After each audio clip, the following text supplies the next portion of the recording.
Hi, and welcome back to 5-Minute Life Hacks. I'm your host, Natalia Ambrosia, coming at you from my bedroom in Los Angeles, California.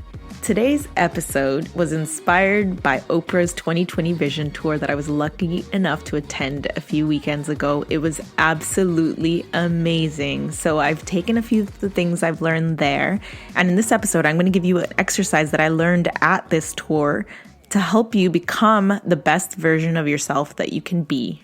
So I'm going to do things a little bit differently today. You might want to grab a pen and a paper and sit down if you have time when you're listening to this episode.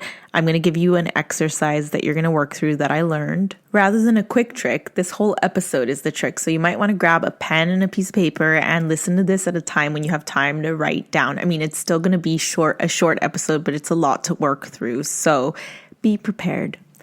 I want to start off by saying Oprah is absolutely amazing. She's a genius and a goddess. I have always heard people say this. I listened to her podcast, Super Soul Conversations. I think I've watched some episodes and I knew she was great.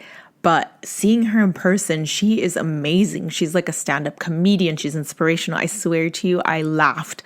I cried. I don't ever really cry in public, but I had to hold back tears.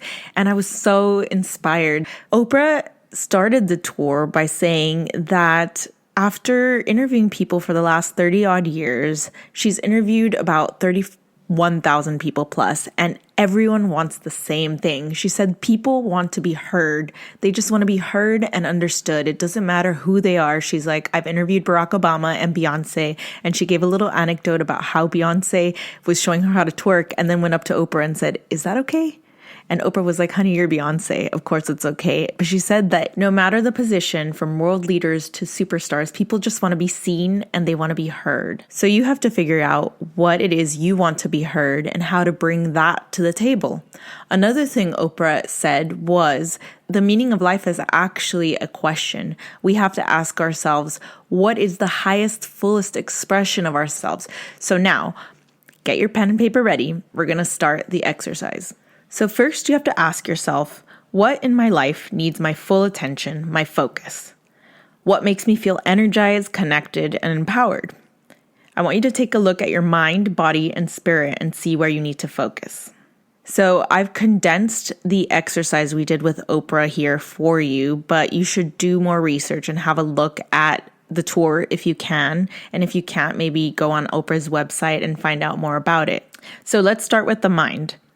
The mind is divided into your emotions. So emotions means respecting your feelings and those of others and effectively managing your emotions and feeling positive about your life. Then we have learning, actively curious to learn, open to an intellectual challenge, and regularly developing skills and knowledge that you share with others. And finally, we have work, performing work that aligns with your values and goals and deriving satisfaction and enrichment by contributing your gifts to something more meaningful. And next, we have body. So we'll start with nutrition. Nutrition means eating a balanced diet rich in fruits and vegetables and lean proteins in an amount that is right for your body. And then we have movement, incorporating physical activity into your lifestyle supported by sound sleeping habits. And lastly, we have spirit. And with spirit, we have purpose, meaning bringing meaning to your life by aligning your life choices with your beliefs. And relationships, maintaining a strong network of connections with family, friends, and colleagues, and effectively navigating conflict. Now that we've looked at all that, I want you to have a look at what you've written, and I want you to choose 3 areas you want to focus on for more balance in your life. So for example, for me, I wanted to focus on my mind, my emotions, and my body, so nutrition, and spirit, relationships.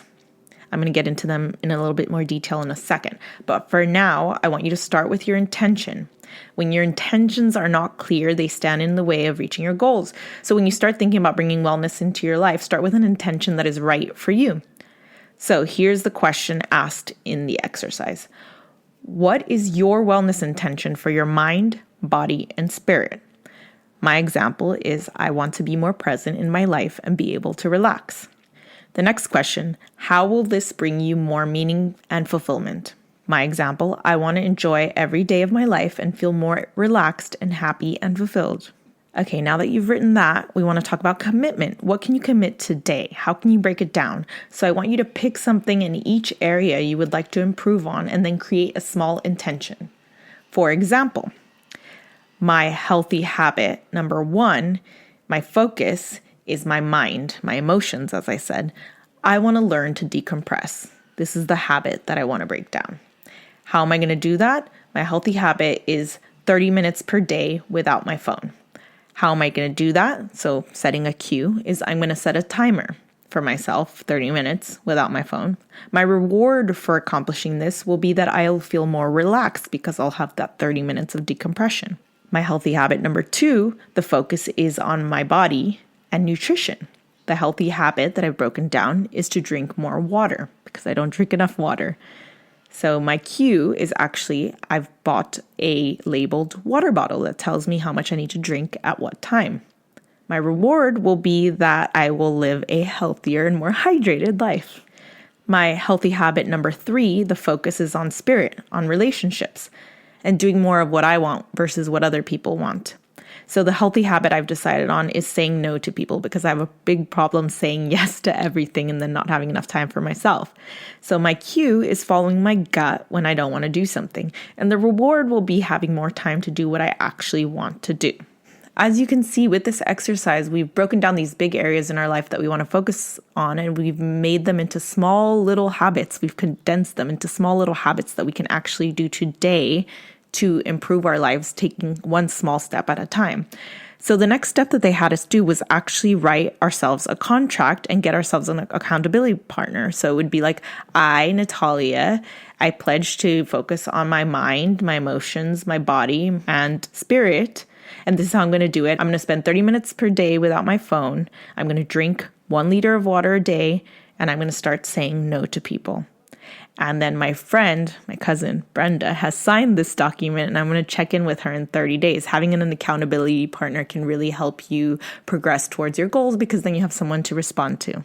So I hope this has been helpful. I know this episode has been dense, but I found it really, really useful for myself, breaking it down into small steps. And I really feel like it's helping me get closer to finding balance in my life and being fulfilled. So I hope it's the same for you. Please message me on Instagram at Natalia Ambrosia. And if you can, follow Oprah and go on her tour. And if you can't, let me know what you thought about this exercise. I'd like to have a conversation with you. Have an amazing day. You're wonderful. And today is the first day of the rest of your life. Bye.